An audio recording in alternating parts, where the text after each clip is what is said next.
Hello guys, இன்னைக்கு நம்ம என்ன பார்க்க போறோம்? Welcome to channel. நான் வாசு. இந்த வீடியோவில் நம்ம என்ன பார்க்க போகிறோம் அப்படின்னா, அப்கமிங் வீக்கில் நிறைய பேர் வந்து IBPS POவோட இன்டர்வியூ அட்டன் பண்ணுறதுக்காக ரெடி ஆகிட்டு இருக்கீங்க.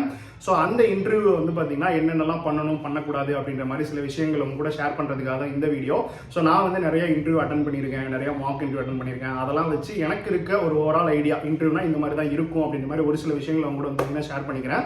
வீடியோவை ஃபுல்லாக பாருங்கள். So first of all interview short list ஆயிருக்கேன். நிறைய பேர் மெசேஜ் பண்ணியிருந்தீங்க. ஸோ நீங்கள் வந்து உங்களுக்கு நினச்சி வந்து ரொம்ப பெருமைப்பட்டுக்கணும். ஏன்னா பல லட்சம் பேர் எழுதின இந்த எக்ஸாமில் ப்ரிலிம்ஸ் பாஸ் ஆகி மெயின்ஸ் பாஸ் ஆகி ஃபைனலாக வந்து அந்த இன்டர்வியூ அப்படின்ற ஸ்டேஜில் வந்து நிற்கிறீங்க.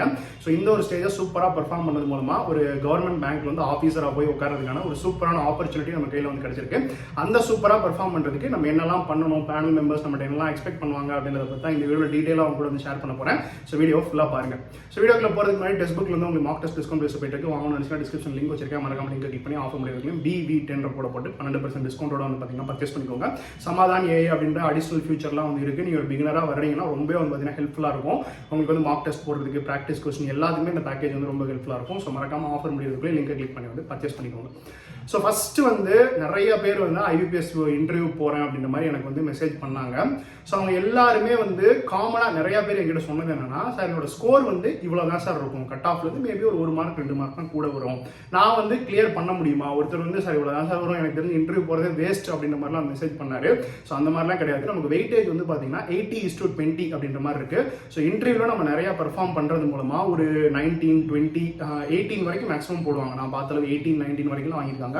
அந்த அளவு வாங்குறப்ப வந்து நம்ம வந்து மெயின்ஸ்ல வந்து சில பேரோட ஸ்கோர் கம்மியாக இருந்ததுன்னா அவங்கள வந்து அந்த காம்பன்சேட் பண்ணி அவங்கள பீட் பண்ணி போறதுக்கான ஒரு ஆப்பர்ச்சுனிட்டி நம்ம இன்டர்வியூல நல்லா பண்ணாலும் இருக்கு அப்படின்றத ஃபர்ஸ்ட் எல்லாரும் வந்து புரிஞ்சுக்கோங்க.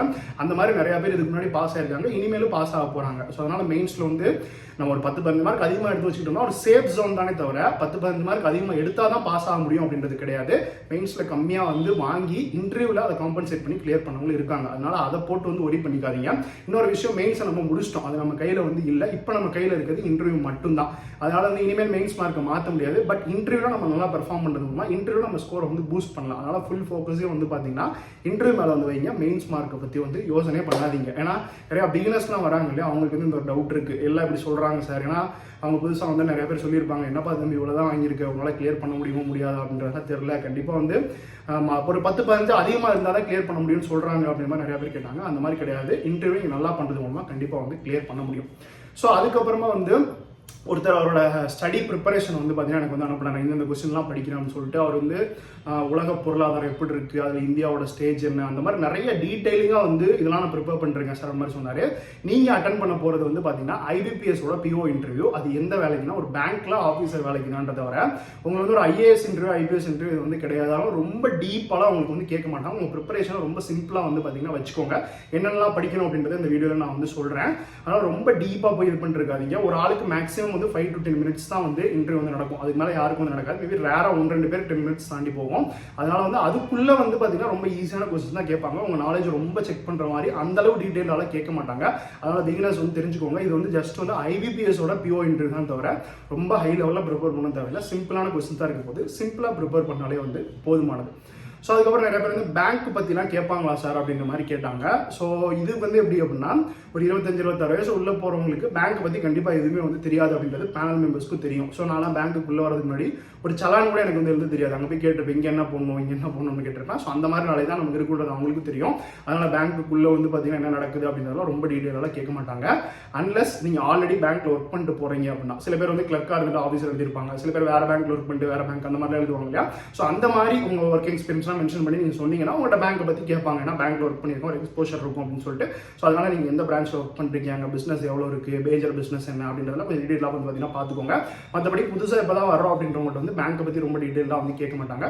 சும்மா பேசிக்கான கொஸ்டின்ஸ் கேட்டு வந்து விட்டுருவாங்க. ஸோ ஒரு சிம்பிளாக வந்து ஒரு காசானா என்ன, லோன் எப்படி கொடுப்பாங்க, அந்த மாதிரி சிம்பிளாக கேட்டு விட்டுருவாங்க. ரொம்ப இன்டெப்த்தாக வந்து கேட்க மாட்டாங்க. அப்படியே கேட்டாலும் இன்டெப்த்தான ஆன்சர்ஸ் எக்ஸ்பெக்ட் பண்ண மாட்டாங்க. பேசிக்காக தெரிஞ்சு வச்சிருக்கானா அப்படின்றத பற்றி தான் வந்து பார்ப்பாங்க. ஸோ அதனால வந்து அதை பற்றி ரொம்ப வந்து ஒரி பண்ணிக்காதீங்க. பட் நீங்கள் ஆல்ரெடி ஒரு பேங்க்ல ஒர்க் பண்ணிட்டு போறீங்க அப்படின்னா நீங்கள் என்னென்னலாம் ஒர்க் பண்ணுறீங்க, உங்கள் பிரான்ச் என்னெல்லாம் இருக்குது அப்படின்றத கொஞ்சம் டீட்டெயிலாக பார்த்துட்டு போங்க. அதை பற்றி நிறையா கேட்கறதுக்கு வந்து சான்சஸ் வந்து இருக்குது. அப்புறம் வேற என்னதான் கேட்பாங்க அப்படின்னா வந்து, ஸோ இன்டர்வியூ வந்து இதில் என்ன படிச்சுட்டு போகணும் அப்படின்னு சொல்றதுக்கு முன்னாடி இந்த ஒரு விஷயத்த கிளியராக வந்து சொல்லிடுறேன். 50-50 தான். ஸோ நம்மளோட நாலேஜ் 50, நமக்கு வந்து பார்த்தீங்கன்னா லக் 50 அப்படின்றத ஃபர்ஸ்ட் எல்லாரும் வந்து புரிஞ்சுக்கணும். ஏன்னா நம்ம மெயின்ஸ் ப்ரிலிம்ஸ் தான் எழுத போறோம்னா ஃபுல் அண்ட் ஃபுல் நம்மளோட ஹார்ட் ஒர்க் தான். நல்லா ப்ராக்டிஸ் பண்ணி நல்லா ஸ்பீடு வச்சு நல்லா கான்செப்ட் கிளாரிட்டி இருந்தால் நம்ம நிறையா ஸ்கோர் பண்ணிடலாம். பட் இன்டர்வியூன்றது அப்படி கிடையாது. நம்ம எவ்வளோதான் படிச்சுட்டு போனாலும் பேனல் மெம்பர்ஸ் வந்து நமக்கு என்ன கொஸ்டின்ஸ் கேட்குறாங்க அப்படின்றத பொறுத்து வந்து இருக்கு. ஏன்னா இன்டர்வியூ வந்து இதுதான் கேட்கணும் இதுதான் கேட்கக்கூடாதுன்னு ஒரு ஃபிக்ஸ்டு செட் ஆஃப் கொஸ்டின்ஸ்லாம் வந்தது கிடையாது. எது வேணாலும் அவங்க வந்து இன்டர்வியூ வந்து கேட்கலாம். ஸோ இன்டர்வியூ வந்து பார்த்தீங்கன்னா பேங்கிங் பற்றி தான் கேட்கணும், கரண்ட் அஃபேர்ஸ் பற்றி தான் கேட்கணும் கிடையாது. எதுவுமே கேட்காம போன இன்டர்வியூஸும் வந்து இருக்கு. அதனால வந்து ஒரு 50-50 தான் அவங்க எப்படி கேட்குறாங்க. ஒரு சில நேரம் நமக்கு தெரிஞ்ச கொஸ்டின்ஸாக கேட்பாங்க, ஒரு சில நேரம் நமக்கு தெரியாத கொஸ்டின்ஸாக கேட்பாங்க. அப்படின்றனால வந்து கண்டிப்பாக நம்ம ஹார்ட் ஒர்க் பண்ணி உழைச்சிருந்தோம்னா அந்த லக் அப்படின்ற 50 வந்து நமக்கு அடிக்கும் அப்படின்றத வந்து தெரிஞ்சுக்கோங்க. ஸோ அப்போ என்னெல்லாம் படிச்சுட்டு போகணும் பார்த்தீங்கன்னா மெயினாக வந்து ஃபர்ஸ்ட்டு நமக்கு வந்து அவங்க மேஜராக எக்ஸ்பெக்ட் பண்ணுறது வந்து பேங்கிங் தான். ஏன்னா பேங்க் எக்ஸாம் இன்டர்வியூ போடுறப்போ ஸ்டாட்டிக் பேங்கிங் வந்து நமக்கு கேட்பாங்க. ஸோ நமக்கு வந்து ஆர்பிஐ பற்றி, repo rate, reverse repo rate, என்ன பேங்க்ஸ் இருக்குது அப்படின்ற மாதிரி வந்து ஸ்டாட்டிக் பேங்கிங் எப்படி படிக்கணுன்றது நான் அந்த பிளேலிஸ்ட்லேயே ஒரு வீடியோ கொடுத்துருக்கேன். ஸோ அதை வந்து போய் வந்து பாருங்கள் எந்தெந்த சோர்ஸில் வச்சு படிக்கலாம்னு கொஞ்சம் கான்செப்டாக வந்து எக்ஸ்பிளைன் பண்ண தெரிஞ்சுக்கோங்க. டெஃபினிஷனாக தெரியாமல் ஒரு ரெப்போ ரேட்னா என்னன்னா அதை கான்செப்டாக கொஞ்சம் எப்படி எக்ஸ்பிளைன் பண்ணணும் அப்படின்ற மாதிரி வந்து தெரிஞ்சு வச்சுக்கோங்க. அதே மாதிரி உங்களோட ஆன்சர்ஸும் ரொம்ப வளவலன்னு ரொம்ப பெருசாகவும் கொடுக்காங்க. அப்படி நீங்கள் கொடுக்குறப்ப ஏதாவது ஒரு டேர்ம் வாய் விட்டுருவீங்க. அந்த டேர்மை பிடிச்சிக்கிட்டு திருப்பி கொஸ்டின் வந்து பார்த்தீங்கன்னா கேட்பாங்க. நீங்கள் சொல்கிற ஒவ்வொரு வார்த்தைக்கும் உங்களுக்கு மீனிங் தெரிஞ்சால் வந்து சொல்லுங்கள். இல்லைனா சும்மா ஜென்ரலைஸ்டாக வந்து பார்த்தீங்கன்னா அதை எக்ஸ்பிளைன் பண்ணி சொல்லிட்டு வந்து விட்டுருங்க. ரொம்ப வளவலன்னு ஆன்சர் பண்ணிருக்காம கான்செப்ட் வைஸாக சிம்பிளாக வந்து சொல்லுங்க ஆன்சர். அதுலேருந்து ஃபர்தராக கொஸ்டின் கேட்டாங்கன்னா உங்களுக்கு வந்து சொல்ல தர்ற மாதிரி வந்து ஆன்சர் பண்ணுற மாதிரி பார்த்துக்கோங்க. பேங்கிங் அவேர்னஸ் கொஸ்டின்ஸ் பொறுத்த வரைக்கும். அதுக்கப்புறம் ஜென்ரல் அவேர்னஸ். ஸோ நமக்கு வந்து லாஸ்ட் ஒரு 1 or 2 months நடந்த ரீசெண்ட் நிகழ்வுகள், இப்போ டெல்லியில் எலெக்ஷன் நடந்துச்சு அதை பற்றி கூட வந்து கேட்கலாம். அந்த மாதிரி கொஸ்டின் தான் கேட்பாங்க. அதனால வந்து இன்டர்வியூ அன்னைக்கு காலையில் நியூஸ் பேப்பரில் வந்ததெல்லாம் கூட வந்து இதுக்கு முன்னாடி இன்டர்வியூவில் கேட்டிருக்காங்க. அதனால வந்து அப் டு டேட் வந்து என்னென்ன நடக்குது, ஸோ நாட்டில் என்ன நடக்குது, உலகத்தில் என்ன நடக்குது அப்படின்றதெல்லாம் கொஞ்சம் வந்து தெரிஞ்சுக்கோங்க. ஏன்னா அது வந்து செக் பண்ணுறாங்க. ஏன்னா வந்து ஒரு தன்னை சுற்றி என்ன நடக்குதுன்னே தெரியாமல் இருக்கான், இவனை போய் எப்படி பேங்க்ல ஆஃபீஸராக உட்கார வைக்கிறது அப்படின்ற மாதிரிலாம் சில பேர் யோசிப்பாங்க அப்படின்னு சொல்லி ஒரு சில பேனல் மெம்பர்ஸே வந்து நான் கேட்டப்போ வந்து சொன்னாங்க. அதனால் அதை பற்றி வந்து கொஞ்சம் ஒரு ஆளை வந்து பார்த்துக்கோங்க, கரண்ட் அஃபேர்ஸ் பார்த்துக்கோங்க. ஸோ ஃபஸ்ட்டு வந்து பேங்கிங் அவேர்னஸ் மெயின், அதுக்கப்புறம் கரண்ட் அஃபேர்ஸ் மெயின், அதுக்கப்புறம் உங்களோட டிகிரி. ஸோ நீங்கள் வந்து ஒரு இன்ஜினியரிங்கோ ஆர்ட்ஸோ படிச்சிருந்தீங்கன்னா அந்த டிகிரி பற்றி கொஞ்சம் பேசிக்காக சில வந்து பார்த்துக்கோங்க. அதுக்காக திருப்பி போய் எல்லாத்தையும் படிக்கணுமா அப்படின்ற மாதிரிலாம் கிடையாது. பேசிக்காக சில விஷயங்கள் கேட்டால் ஆன்சர் பண்ண மாதிரி பார்த்துக்கோங்க. ரொம்ப சிம்பிளாக தான் வந்து கேட்பாங்க. ஸோ அன்லெஸ் அந்த பேனல் மெம்பரில் யாராவது ஒருத்தர் நம்ம படித்த அதே டிகிரி, ஸோ நம்ம ஒரு சிவில் இன்ஜினியரிங் படிச்சிருக்கோம், அவர் சிவில் இன்ஜினியரிங் படிச்சிருக்காருன்னா அது வந்து கேட்பாரு. பட் அதை அந்த மாதிரி இல்லை அப்படின்னா ஜென்ரலைஸ்டாக கேட்டு வந்து விட்டுருவாங்க. அதனால் பேசிக்காக ஓரளவு கேட்டாலும் மேக்கப் பண்ணுற மாதிரி வந்து ஓரளவு உங்கள் டிகிரி பற்றின பேசிக்ஸ்லாம் வந்து ஓரளவு பார்த்து வச்சுக்கோங்க. ஸோ அதை தாண்டி பெருசாக எதுவும் கேட்க மாட்டாங்க. ஸோ செல்ஃப் இன்ட்ரோலேருந்து உங்களோட ஹாபி ஏதாவது சொன்னால் அதை பற்றி கேட்பாங்க. அதுக்கப்புறம் உங்கள் ஊர் ஏதாவது சொன்னீங்கன்னா உங்கள் ஊர் எதுக்கு ஃபேமஸ் அது மாதிரி கேட்பாங்க. ஸோ இல்லைனா அக்ரிகல்ச்சர் பற்றி ஏதாவது லேட்டஸ்ட்டாக கவர்மெண்ட் ஸ்கீம்ஸ்லாம் கொஞ்சம் நிறையா படிச்சுக்கோங்க. ரீசெண்டாக வந்து இப்போ பட்ஜெட்லாம் கூட வந்துச்சு. அதில் நான் பட்ஜெட்டுக்கு ஒரு வீடியோவே வந்து பார்த்தீங்கன்னா போட்டிருக்கேன். ஸோ லாஸ்ட் வீடியோ போட்டேன். அந்த மெயினான விஷயங்கள் சொன்ன அக்ரிகல்ச்சருக்கு என்ன பண்ணியிருக்காங்க, எம்எஸ்எம்இக்கு என்ன பண்ணாங்க அப்படின்றதெல்லாம் எக்ஸ்பிளைன் பண்ணியிருந்தேன். ஸோ இப்போ டேக்ஸ் ஸ்லாப் வந்து அப் டு 12 lakhs வந்து டேக்ஸ் இல்லை, இந்த மாதிரி விஷயங்கள்லாம் அந்த பட்ஜெட் பற்றி கொஞ்சம் டீட்டெயிலாக பார்த்துக்கோங்க. ஏன்னா பட்ஜெட் வந்து ஒரு 10-15 நாள் இன்டர்வியூ இருக்கனால அதை பற்றி கூட கேட்கறதுக்கு வந்து நிறைய சான்ஸ் இருக்குது. ஸோ அந்த மாதிரி இதெல்லாம் பார்த்துக்கோங்க. அதை தாண்டி பெருசாக வந்து எதுவும் கேட்க மாட்டாங்க. ஸோ இன்டர்வியூ வந்து முழுக்க வந்து அந்த பேனல் மெம்பர்ஸ் வந்து நம்மளை அசஸ் பண்ணுறதுக்கு தான் தவிர இவன் எத்தனை கொஸ்டின் கரெக்டாக சொல்கிறான், எத்தனை கொஸ்டின் தப்பாக சொல்கிறான் அப்படின்றத பொறுத்து அவங்க மார்க் போட போகிறது கிடையாது. அதை நீங்கள் ஃபஸ்ட்டு கிளியராக புரிஞ்சுக்கணும். நம்ம தெரிஞ்சதை எவ்வளோ கான்ஃபிடென்ட்டாக சொல்கிறோம் அப்படின்றது தான் இருக்குது. ஏன்னா அங்கே வந்து அவங்களுக்கு வந்து தெரியும் இன்டர்வியூ வரைக்கும் வந்திருக்காங்கன்னா இவங்க எல்லாமே ஈக்குவலி டேலண்டட் தான். அடுத்து வந்து இவனை வந்து நம்ம பேங்கை ரெப்ரசென்ட் பண்ணி அங்கே போய் உட்கார வச்சா அங்கே இருக்க மக்களை இவனால் பேசி அனுப்ப முடியுமா, அதுக்கான எபிலிட்டி வந்துட்டு இருக்கா, அதெல்லாம் வந்து இவன் மேனேஜ் பண்ணிடுவானா அப்படின்றதான் செக் பண்ணுவாங்க. அவங்க எல்லாருமே ரிட்டையர்டு பேங்கர்ஸ்னால நம்மள மாதிரி லட்சக்கணக்கான பேரை பார்த்துருப்பாங்க. ஸோ பார்த்தோன்னே அவங்களால வந்து சொல்ல முடியும் இவனால வந்து வர கஸ்டமர் வந்து சாட்டிஸ்ஃபை பண்ணி அனுப்ப முடியுமா, அவங்களுக்கு வந்து பார்த்தீங்கன்னா பேங்கோட ரெப்டேஷன் போகாமல் அங்கே உட்காந்து இவனுக்கு வேலை பார்க்கறதுக்கான எபிலிட்டி இருக்கா அப்படின்றத வந்து செக் பண்ணுவாங்க. அதனால வந்து உங்களுக்கு ஒரு கொஸ்டின் தெரிலன்னு வந்து சொல்லுங்க, ஒன்றும் பிரச்சனை கிடையாது. தெரிஞ்ச கொஸ்டின்ஸை கான்ஃபிடென்ட்டாக வந்து ஆன்சர் பண்ணுங்க. ஸோ தெரியாத கொஸ்டின் ஏதாவது வந்து கேட்டுட்டு அவங்க ஆன்சர் சொல்றாங்கன்னா okay sir I will update my knowledge அப்படின்ற மாதிரிலாம் வந்து வச்சுக்கிட்டு தெரியாததையும் கொஞ்சம் மேனேஜ் பண்ணி ஓரளவு சொல்ல ட்ரை பண்ணுங்க. ஒரு இதை பற்றி கம்ப்ளீட்டாக எனக்கு வந்து தெரியாது கேட்டாங்கன்னா நோ ஐடியான்னு சொல்லிடுங்க. இல்லை உங்களுக்கு அது ரிலேட்டடாக ஏதாவது கேட்குறாங்க அதை பற்றி மற்ற ஏதாவது தெரியும் அப்படின்னா அதை பற்றி கொஞ்சம் வந்து பார்த்தீங்கன்னா ஆன்சர் பண்ணி வந்து சொன்னீங்க அப்படின்னா சூப்பராக இருக்கும். தெரிஞ்ச விஷயத்தை நல்லா கான்ஃபிடென்ட்டாக சொல்லுங்க. ஸோ நம்ம வே ஆஃப் ஸ்பீக்கிங் எப்படி நம்ம கிளாரிட்டியாக வந்து பார்த்தீங்கன்னா எக்ஸ்பிளைன் பண்ணுறோம். ஸோ நம்ம ஒரு இதை எக்ஸ்பிளைன் பண்ணுறதுலேயே தெரிஞ்சிடும் அந்த கான்செப்ட் நமக்கு தெரிஞ்சிருக்கா இல்லையா அப்படின்றத உங்களுக்கு வந்து தெரிஞ்சு போயிடும். ஸோ அதனால சில பேருக்கு வந்து இந்த பிரச்சனை இருக்கும், நல்லா தெரியும் ஆனால் அது வந்து பார்த்தீங்கன்னா எக்ஸ்பிரஸ் பண்ண தெரியாது, இங்கிலீஷில் எக்ஸ்பிரஸ் பண்ண தெரியாது. அந்த மாதிரிலாம் இருக்கப்போ தமிழில் பேசுங்க, ஒன்றும் பிரச்சனை கிடையாது.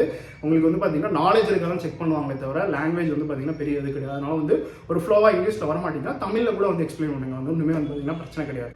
அப்புறம் இந்த ஒரு விஷயம் வந்து பேனல் மெம்பர்ஸ் வந்து பண்ணுவாங்க, ஒரு ஸ்பீட் பிரேக்கர்ஸ் நமக்கு வந்து கொடுப்பாங்க. நம்ம நல்லா ஃப்ளோவாக ஆன்சர் போயிட்டு இருக்கப்போ வந்து டக்குன்னு ஒரு ஸ்பீட் பிரேக்கர் வந்து போடுவாங்க. ரொம்ப கஷ்டமாக யாருக்குமே தெரியாத ஒரு கொஸ்டின் வந்து பார்த்தீங்கன்னா போடுவாங்க. அந்த இடத்துல நம்ம பேனிக் ஆகிடக்கூடாது. தெரியல சார் அப்படின்னு சொல்லிட்டு அடுத்த கொஸ்டின் நீங்கள் வந்து போயிடலாம். அது வந்து அவங்களுக்கே தெரியும், இவங்க வந்து இவனோட ஃப்ளோ வந்து பிரேக் பண்ணுவோம் அப்படின்ற மாதிரி. இதெல்லாம் வந்து ஒரு பேனல் மெம்பர் என்கிட்ட சொன்னது. ஃப்ளோ பிரேக் பண்ணுறதுக்காக அவங்களுக்கே ஆன்சர் தெரியாது, டக்குன்னு ஒரு இதை வந்து பார்த்தீங்கன்னா கேட்டு விடுவாங்க. நம்ம வந்து ஐயோ யோசிச்சு அப்படியே அடுத்தடுத்த கொஸ்டின் நம்ம விழுகாம அப்படி கேட்குற பட்சத்தில் எனக்கு அதை பற்றி தெரியல சார், நோ ஐடியா அப்படின்னா அவங்க ஏதாவது சொன்னாங்கன்னா okay sir, I will update my knowledge on it அப்படின்ற மாதிரி வந்து பார்த்தீங்கன்னா சொல்லி வந்து சூப்பராக வந்து முடிச்சு விட்டுருக்கேன். அதுக்கப்புறம் நிறையா வந்து இந்த ஒப்பீனியன் பேஸ்ட் அந்த மாதிரி இதெல்லாம் வந்துச்சுன்னா வந்து ஒரு நியூட்ரல் ஸ்டாண்ட் எடுத்து ஆன்சர் பண்ண வந்து ட்ரை பண்ணுங்க. இப்போ ஒரு பேங்க் வந்து பிரைவேடைஸ் பண்ணுறாங்க, இதெல்லாம் தப்பா இல்லை ரைட்டா அப்படின்ற மாதிரிலாம் கேட்டாங்கன்னா இப்படிலாம் பண்ணாங்கன்னா தப்பு, இப்படிலாம் பண்ணா ரைட் அப்படின்ற மாதிரி நியூட்ரல் ஸ்டாண்ட் எடுத்து ப்ளே பண்ணுங்க. ஏன்னா அங்கே உட்காந்துருக்க வந்து என்ன மைண்ட் செட்டில் இருப்போம் அப்படின்னு நமக்கு தெரியாது. அதனால ஒரு சேஃபாக ப்ளே பண்ணிக்கிறதுக்கு தான் நம்ம மனசில் இருக்கிறதெல்லாம் அங்கே போய் வந்து பார்த்தீங்கன்னா சொல்லிடாதீங்க. இல்லை சில பேர்லாம் வந்து பார்த்தீங்கன்னா இது வந்து ஒரு பேங்க் மெம்பர் சொன்னார், ஆர்கியூ பண்ணுற மாதிரிலாம் சில பேர் பேசுவாங்க இன்டர்வியூ வந்து. அந்த மாதிரி தப்பாக தயவு செஞ்சு வந்து பண்ணாதீங்க. ஏன்னா அப்படிலாம் பண்ணிங்கன்னா அவங்க ஈகோ ஹர்ட் ஆகிறது கூட வந்து சான்ஸ் இருக்கும். ஏன்னா நம்ம இவ்வளோ பெரிய ஆள், நம்மகிட்ட வந்து ஆர்கியூ பண்ணிருக்கோம் அப்படின்ற மாதிரி. ஸோ எல்லாரும் இல்லை, மேபி சில பேர் நினைப்பாங்க. அந்த சில பேர்கிட்ட நம்ம போய் மாற்ற பட்சத்தில் அதுவே நமக்கு பேக் ஃபயர் ஆகிற சான்ஸ் இருக்குது. அதனால வந்து ஒப்பீனியன் பேஸ்ட் இந்த மாதிரிலாம் வந்துச்சுன்னா வந்து ஓகே இப்படி பண்ணால் இது கரெக்ட், இப்படி பண்ணால் அது கரெக்ட் அப்படின்ற மாதிரி ஒரு நியூட்ரல் ஸ்டாண்ட் எடுத்து வந்து ஆன்சர் பண்ணிக்கோங்க. ரொம்ப இன்டர்வியூவர்கிட்ட ரொம்ப ஆர்கியூ பண்ணுற மாதிரிலாம் போகாதீங்க. அவங்க வந்து ரொம்ப ரெஸ்பெக்ட் வந்து ரொம்ப எதிர்பார்ப்பாங்க. அதனால வந்து அந்த மாதிரி வந்து பார்த்தீங்கன்னா மெயின்டைன் பண்ணிக்கோங்க. அவங்க கூட போய் வந்து சண்டை போட்டுட்டு இருக்காதீங்க. ஸோ அதுக்கப்புறம் ஃபைனலாக வந்து இதுவுமே என்கிட்ட நிறைய பேர் கேட்டாங்க. ஸோ ரொம்ப வருஷமாக நான் வந்து எக்ஸாம்ஸ் வந்து எழுதிட்டு இருக்கேன். என்கிட்ட வந்து ஏன் இவ்வளோ வருஷமாக கிடைக்கலன்னு கேட்டால் என்ன சொல்கிறது அப்படின்ற மாதிரி கேட்டாங்க. ஸோ அந்த மாதிரி கேட்குறப்போ நான் நிறைய எக்ஸாம்ஸ் வந்து லாஸ்ட்டாக வந்து சின்ன 0.5ல் 1 மார்க்லாம் அந்த மாதிரிலாம் எனக்கு வந்து போயிருக்கு. இன்றைக்கி இருக்க ஃபியர்ஸ் காம்படிஷனுக்கு நிறைய பேர் அப்பியர் ஆகிறப்போ அந்த மாதிரி எனக்கு நிறைய எக்ஸாம்ஸ் மிஸ் ஆயிருக்கு சார். இன்டர்வியூ வரைக்கும் போயிருக்கேன். உங்களை வந்து யாருமே வந்து நீங்கள் இதுக்கு முன்னாடி இன்டர்வியூ வரைக்கும் போனீங்களா, எவ்வளோ மார்க் எடுத்தீங்களா செக் பண்ண போகிறது கிடையாது. ஸோ அந்த மாதிரி வந்து சொல்லுங்கள். ஸோ இப்போ ஒரு 5 இயர்ஸ் நீங்கள் ஒரு ரோவாக படிச்சுட்டு இருக்கீங்கன்னா 5 வருஷம் நான் படிச்சுட்டு இருந்தேன்னு சொல்லாமல் நடுவில் ஒரு சில பர்சனல் ரீசன்ஸ், மெடிக்கல் ப்ராப்ளம் இந்த மாதிரி இருந்தாலும் கொஞ்சம் நான் குவிட் பண்ணேன், அதுக்கப்புறம் திருப்பி ஸ்டார்ட் பண்ணேன் அப்படின்ற மாதிரி வந்து பார்த்தீங்கன்னா சொன்னீங்கன்னா கொஞ்சம் வந்து நல்லா இருக்கும். அது வந்து கொஞ்சம் ஜஸ்டிஃபை பண்ணுற மாதிரி இருக்கும். ஒரு 5 வருஷம் படிச்சிருக்கேன் அப்படின்ற கொஞ்சம் பர்சனல் ரீசன்ஸ் அப்படின்லாம் சொன்னால் ரொம்ப வந்து பார்த்தீங்கன்னா ஒரு இன்டெப்த்தாக வந்து எதுவும் வந்து கேட்க மாட்டாங்க. ஸோ ரொம்ப படிச்சுட்டு இருந்தேன், சின்ன மார்ஜினில் போயிடுச்சு, நடுவில் கொஞ்ச நாள் வந்து பர்சனல் ரீசன்ஸ்னால வந்து படிக்க முடியல, ஹெல்த் இஷ்யூ அந்த மாதிரிலாம் வந்து சொல்லி வந்து அந்த இயர் கேப்புக்கு வந்து மெயின்டைன் பண்ணிக்கோங்க. நீங்கள் ஃப்ரெஷராக வரீங்கன்னா ஒன்றும் பிரச்சனை கிடையாது. அது உங்களுக்கு ஆடட் வேல்யூ. அவங்கள்ட்ட வந்து கேட்பாங்க, நான் இப்போ தான் ஃபஸ்ட் டைம் வந்துருக்கும், ஓகே ஃபஸ்ட் டைமே வரப்போ இன்டர்வியூ வரைக்கும் வந்திருக்கான் அப்படின்றத ஒரு ஆடட் வேல்யூ உங்களுக்கு வந்து கொடுக்கும். அதையும் வந்து சொல்லுங்கள், இதுதான் வந்து நான் ஃபஸ்ட்டு அப்பியர் ஆகிறேன், ஃபஸ்ட் டைமே இன்டர்வியூ வந்துட்டேன் அப்படின்ற மாதிரி சொல்லுங்கள். உண்மையிலே வந்து பார்த்தீங்கன்னா சூப்பராக இருக்கும். அது நல்ல இம்ப்ரெஷன் வந்து கிரியேட் பண்ணும். ஸோ அதுக்கப்புறம் ஃபைனலாக வந்து போகிறப்போ வந்து ஒரு ஃபஸ்ட் இம்ப்ரெஷன் தான் பெஸ்ட் இம்ப்ரெஷன் சொல்லுவாங்க இல்லையா. ஸோ எல்லாரும் நல்லா க்ரீட் பண்ணுறது, நல்லா ஃபார்மல்ஸோடு வந்து போங்க. ஸோ தாடிலாம் வச்சுக்கோங்க, லைட்டாக வந்து வச்சுக்கோங்க. ஸோ நான் இன்டர்வியூ போன டைம்லாம் கொரோனா டைம்லாம் மாஸ்க் போட சொல்லிட்டாங்க, நான் ட்ரிம் பண்ணிட்டு தான் போனேன். ரொம்ப ஃபுல் ஷேவ்லாம் வந்து பண்ணிட்டு போல. ஸோ ஒரு ஃபார்மலாக ஷூ, ஃபார்மலாக ட்ரெஸ்ஸு அப்படின்ற மாதிரி வந்து பார்த்தீங்கன்னா போட்டுக்கோங்க. ஸோ பொண்ணுங்களாக இருந்தீங்கன்னா நல்லா மேக்கப்லாம் ரொம்ப போடாமல், ஜுவல்ஸ்லாம் நிறையா இல்லாமல் சிம்பிளாக ஒரு ஃபார்மலான ஒரு ட்ரெஸ் போட்டு வந்து ஒரு இம்ப்ரெஷனில் ஒரு பெஸ்ட் இம்ப்ரெஷன் வந்து கிரியேட் பண்ணுங்கள். சில பேர் அதையுமே கூட எதிர்பார்ப்பாங்க. ஸோ ஃபஸ்ட்டு வரப்போ ஒரு நல்ல இம்ப்ரெஷன் அப்படின்ற மாதிரி வந்து இருக்கும். போனோன்னே எல்லாத்தையும் வந்து கிரீட் பண்ணுங்கள். அதுக்கப்புறம் அவங்க உட்கார சொன்னால் உட்காருங்க. இந்த மாதிரி பேசிக்கான விஷயங்கள்லாம் வந்து பார்த்துக்கோங்க. அவங்க உள்ளே போனோடனே நீங்கள் ஒரு நல்ல இம்ப்ரெஷன் வந்து கிரியேட் பண்ணிட்டீங்கன்னா அதுக்கப்புறம் அவங்க ரொம்ப ஈஸியான கொஸ்டின்ஸ் வந்து கேட்பாங்க.